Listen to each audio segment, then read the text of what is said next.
warahmatullahi wabarakatuh. Nama saya Rivaldi Kurniawan dari kelas 11 IPS 2. Di sini saya akan menjelaskan tentang konflik sosial.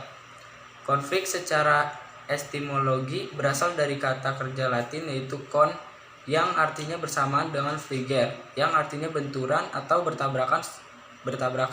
Secara umum, konflik merupakan suatu peristiwa atau fenomena sosial di mana terjadi pertentangan atau pertikaian baik antara individu dengan individu, individu dengan kelompok, kelompok dengan kelompok, atau kelompok dengan pemerintah. Dan konflik dibagi jadi beberapa jenis. Yang pertama ada aspek subjek.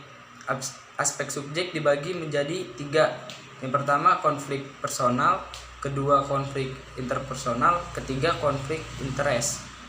Dan ada juga aspek substansi. Aspek substansi dibagi menjadi 2, konflik realitis dan konflik non realitis. Dan ada juga aspek keluaran. Aspek keluaran dibagi menjadi 2, konflik konstruktif dan konflik destruktif. Dan ada aspek bidang kehidupan. Aspek bidang kehidupan cenderung ke sumber-sumber ekonomi, memicu konflik-konflik bidang kehidupan, yaitu konflik sosial, politik, dan budaya. Konflik bidang kehidupan yaitu konflik vertikal, terjadi antara pemerintah dan masyarakat, sedangkan antara masyarakat atau antara institusi pemerintah adalah konflik horizontal.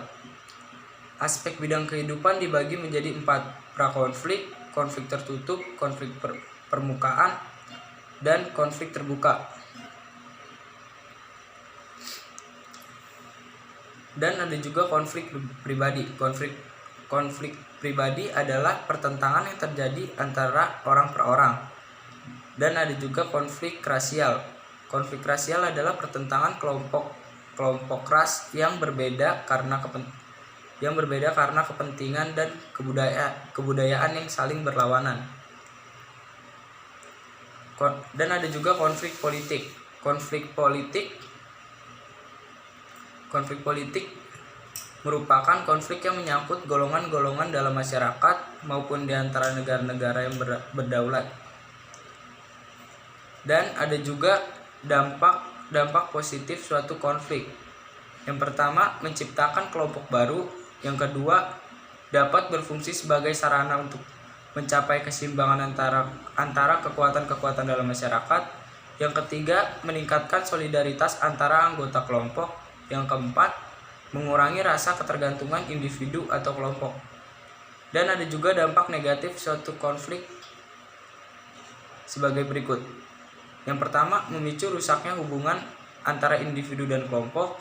Kedua, memakan korban berupa kerusakan harta benda, dan nyawa seseorang.